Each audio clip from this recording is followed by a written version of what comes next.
They did an interview. They edited the interview. That's how it's been done since the invention of television. What it is shameless.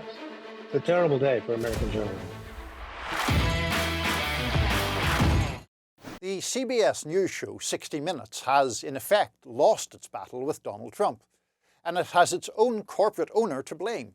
Late on Tuesday night, CBS News owner Paramount announced it had settled the case Trump brought over a Kamala Harris interview broadcast last year. Trump claimed the interview had been deceptively edited. CBS News and 60 Minutes vigorously denied this. But in the end, Paramount is paying out $16 million to make the case go away. Coincidentally, Paramount is also seeking the approval of Trump's FCC for a merger with Skydance Media.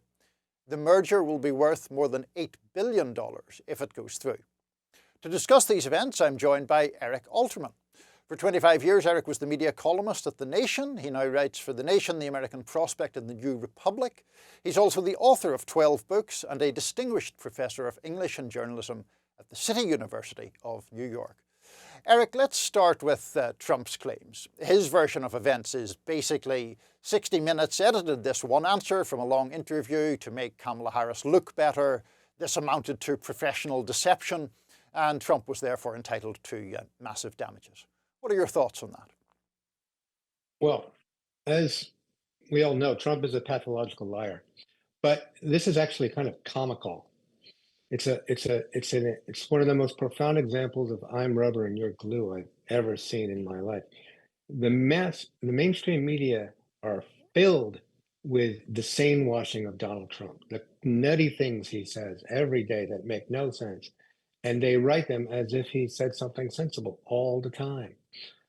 And here, CBS did a normal job of interviewing a presidential candidate, edited the way all interviews basically are edited unless they're live. And because of this merger, they're paying Trump $16 million. It's a shakedown operation using the power of the federal government, and it's a successful one. It's a terrible day for American journalism. And you mentioned, of course, the merger, as I did in the introduction. It seems, I think, to both of us that this payout would not be happening if the merger were not the backdrop to this case. So, I mean, can you even find a lawyer if you wanted to that would say that Donald Trump had a case here? It's inconceivable. They did an interview. They edited the interview. That's how it's been done since the invention of television in the 1940s. It's what it is shameless. And that's why it succeeds. We're living in an age of shamelessness. Trump is shameless. His supporters are shameless. And now the people he's intimidating are also shameless because they want him to go away. ABC did the same thing. CBS is doing it. Interestingly, the four law firms that went up against him won, and the law firms that agreed to be shaken down have lost many of their top lawyers. So it seems like it's certainly possible to take on Donald Trump and win. It's just that it's costly. And because Trump and his cronies know that it's costly, in this case, particularly costly, given the fact that they could kill the merger, they know they have a winning hand. But we need to see it for what it is. It's basically not that different from a mafia shakedown operation, except it's not the mafia, it's the U.S. government. And what does it say about where we are in the free press that obviously, the vast majority of news organizations have corporate owners, including The Hill, I might add. But what does it say when Trump is capable, it seems, of inducing this kind of payout from a corporation like Paramount? You know, it used to be the case that as a journalist, you hoped your editor, like S&TV, your executive producer held the line and your boss held the line. But now we seem to be seeing journalism being susceptible to these corporate pressures that, of course, Trump is more than willing to use to his own advantage. Well, we've seen that for a long time now. I mean, I was struck, if you watch the movie, or you happen to see the play, Good Night and Good Luck, you see Bill Paley standing up to Joe McCarthy in a way no media organization had done before. And then Don Hewitt, who was one of the people at CBS, under Edward R. Murrow, working for Murrow.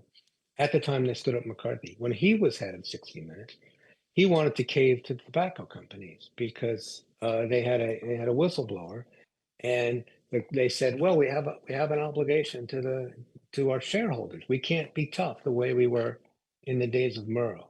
So that was a good example of how corporate ownership has hurt the media's inability to stand up to power. What's different about Trump is how naked his abuse of presidential power is. I mean, Richard Nixon hated the media more than Trump does. Trump, he doesn't really care one way or another. He just does whatever he thinks will help him. But Nixon cared about his role in history, and he cared what the media thought of him. The media were much stronger in those days, to be sure, in the late '60s and early '70s, and they're much weaker today. But Trump's greatest power is his shamelessness. And again, he's enforcing that shamelessness on these media institutions, and we're left, the people who consume them, who rely on them, the democracy that depends on them, is left holding the bag. Has it surprised you at all, Eric, how fast Trump has been able to wring these surrenders, not just from Paramount and 60 Minutes in this case, but you mentioned some of those law firms that caved to him. We have seen institutions of higher learning cave to him. Has the speed with which he's done that surprised you at all? Everything about Donald Trump has surprised me. I never imagined that. I mean, when you see how vulnerable our Constitution is to this kind of abuse, maybe you shouldn't be surprised. But Donald Trump, I've lived in New York almost my whole life, and you could never get away from Donald Trump. And he always operated on the basis as a kind of mafia don. He would sign contracts and not honor them. He would agree to observe laws, and then he wouldn't follow them. He would take out loans and then not repay them, and dare people to enforce the law, enforce his agreements, enforce contracts. And now he has power of the most powerful government in the world behind him. It's. I tell you the truth, I really don't even like to think about it. It's so worrisome. Like, I can't get through the day if I have to spend too much time thinking about it. I'm glad I don't have your job where I have to think about it every day. I try to think about other things. Well, sorry to keep you dwelling on this then, but at risk of making the mood even bleaker, it doesn't seem like you have a lot of faith in media institutions, or indeed other institutions generally, to stand up to what you see as these Well, abuses. I'm part of it. I'm part of an institution at City University of New York, and I don't think they should go looking for trouble with Donald Trump. He can win. They have very little power. Tell you what I'd like to see. This is my thought. Maybe someone's paying attention. I want Trump to go after the New York Times. Since he's been going after CBS and ABC, he's going after companies that are owned by companies, Disney and uh, who owns Paramount. Viacom. Yeah. Yeah, who don't really care about the news. They care about their bottom line, and they want to throw Trump a few $1,000,000. It won't even show up. New York Times is a media company. It's not a multinational conglomerate. It cares about its reputation. It understands its responsibility. If Trump goes after the New York Times and the New York Times fights back and wins, which it certainly should, because as we've said, these cases have no merit on a legal basis. I think it could really inspire other people to do so. The problem now is that even the threat of a lawsuit is more than most small media and medium-sized media institutions can handle. We need someone to take on Trump and win, and we need foundations to fund the fight, because foundations, they're afraid of Trump too. But unless we hang together, we shall all hang separately.